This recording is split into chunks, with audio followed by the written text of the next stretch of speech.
Mukha siyang tupa pero masosyal ang postura. Sobrang cute, fluffy, pero wag kang makakampante. Kasi minsan nandadamba din sila at worse, nanunura pa. Say hello to alpacas.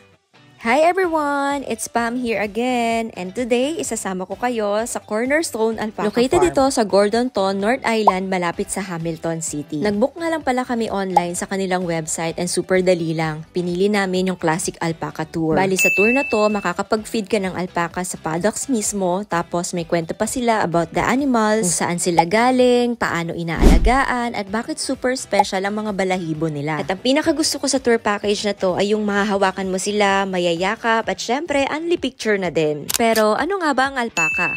Ang mga alpacas ay kabilang sa camelid family. Oo, kapamilya sila ng camel at llama. Originally, galing sila sa South America, lalo na sa Peru, Bolivia at Chile. Ginagamit sila roon for their soft and warm wool na parang masosyal na version ng balahibo ng tupa. Pero paano nga ba sila napunta dito sa New Zealand? Well, dinala sila rito noong 1980s bilang exotic farm animals. At sa ngayon nga ay dumadami na sila sa mga farms dito at super in demand din talaga ang mga alpaca wool. Sa unang tingin, mukha silang mga tupa. Pero talagang masosyal ang itsura. Sobrang cute, fluffy, pero wag kang makakampante. Kasi minsan nandadamba din sila at worse, nanunura pa. Bali dito nga binibigyan kami ng feeds ng aming tour guide para lumapit sa amin yung mga alpacas. Come on, dinosaur. Have one.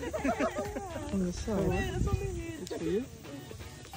Bakit nga ba nanunura ang mga alpacas? Nanunura o dumudura ang mga alpacas kapag naiirita, natatakot, or nai-stress. Lalo na kung may kaagaw sa pagkain or hindi nila trip ang ibang alpaca. Pero bihira lang naman silang manura sa tao. Kaya kung mangyari man yan, sorry na lang, baka bad mood siya that day. Huwag mo rin sila masyadong gulatin kasi nang dadamba rin talaga sila minsan. Pero don't worry, super friendly naman talaga nila. Nagbayad nga pala kami ng $137 for a family of 3. To be honest, medyo namahalan ako pero talagang sulit naman sa experience. Hindi rin naman kasi araw-araw pumupunta kami sa lugar na to at hindi araw-araw makakabanding mo ang mga ganitong klaseng hayop. Kaya naman talagang kapag may ganitong chance, why not, 'di ba? Go for it!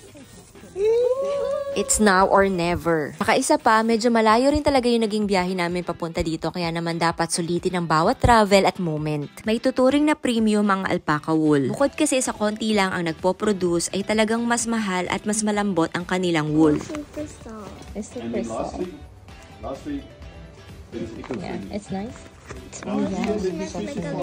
At dahil wala itong lanolin na katulad sa sheep wool, ay hypoallergenic ito kaya naman very safe sa mga sensitive skin. Alpaca wool is warmer than a regular wool, pero hindi mabigat. Perfect ito sa malamig na klima without the bulk. Kaya ito rin ang top choice ng mga high-end fashion brands for winter wear. Grabe talaga yung experience na to. Isa to sa mga best bonding namin as family. Sobrang saya at unforgettable. Ang sarap sa feeling kasi nakikita ko rin si Kyrie na talaga na-appreciate niya yung nature, yung mga hayop, and yung mga simpleng moments namin as family. Para sa akin, napaka-priceless na mga ganitong moments. Buti na lang talaga, binok ko ang trip na to. And syempre, marami pa akong isi-share sa inyo sa aming New Zealand journey, kaya don't forget, follow for more.